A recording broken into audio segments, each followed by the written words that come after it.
All right, Whole Bible readers, welcome to week 9 of our Whole Bible read along. We're really going to be through 2 months plus a little bit at the end of this week. And after this week, we're just going to have one more day of reading in the Torah, our first unit of the Bible, before we move into the next unit of the Old Testament. So we're continuing in Deuteronomy this week, and we're seeing warnings about faithfulness versus unfaithfulness as this book continues, as it's preparing Israel for their entry into the land. So there's a lot of warnings about the kinds of things that Israel is going to confront as they live in the land.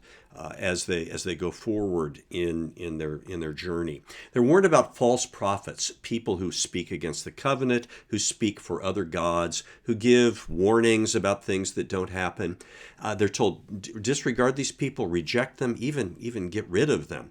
And look, we're told, for the prophet like Moses. God is going to send another prophet like Moses. There'll be something to say about him at the very end of Deuteronomy as well. Beware of faithless kings who want wealth and power instead of to rule justly and humbly. And that tells a whole story for Israel in what's going to come in later generations.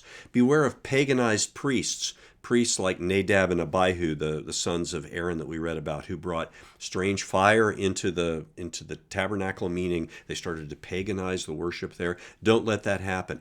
Beware of greed. Oh, this is all over the place. Israel is supposed to be a supportive community where the poor are cared for. You're to give tithes and practice not just the Sabbath day, but a Sabbath year where debts are remitted and land goes back to its original owners so that the poor are protected.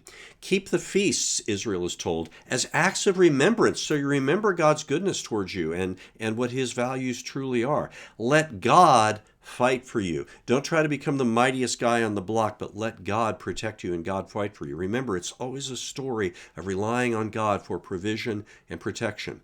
Don't take the gift of sex and corrupt it with force or coercion or unauthorized partners. Give refuge to slaves who are fleeing, slaves who are going away from unjust masters. Don't charge interest on loans, Israel is told. Why? Because in their place, if you're giving a loan to someone, it's because they need the money to live. And so don't treat it as a loan. Treat it as a gift, as something that this person needs to survive. Don't turn divorce, Israel is told, into a revolving door. I have a little bit more to say about that in just a moment. And the book, our readings in the book will also emphasize that Israel should observe ritual purity along with generosity and compassion at all times. It's interesting how these are blended together because for Israel, they're all signs that they belong to the true God. Now, there's some hard stuff in here, stuff that seems unjust, and quite frankly, it is, and unjust within the structure of the entire Torah, the whole story that God is telling. For example, we're told, well, female war captives, what do you do with them? And there's conditions under which, well, here's how you can marry your female war captive. That doesn't sound very good. You can put your rebellious son to death.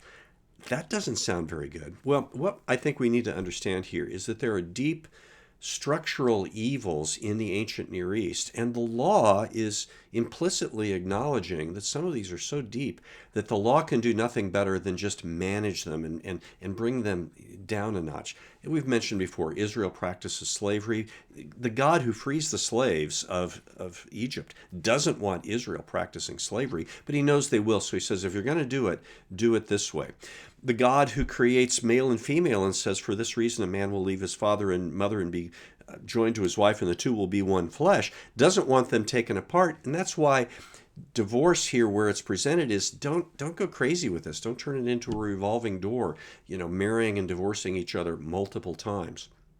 So as our reading this week comes to an end, we see a series of curses and blessings that really summarize the whole business. Moses is saying, God is saying to Israel, follow the covenant and keep the law. You will be secure in the land. I will protect you. I will provide for you. If you reject the law, though, you'll have not life, but you'll have death, not blessing, but cursing. And specifically, that means you'll be taken out of the land and into captivity again. This is the pattern of Israel's history for the rest of Israel's scriptures, the Old Testament. So, happy reading as you continue on your journey.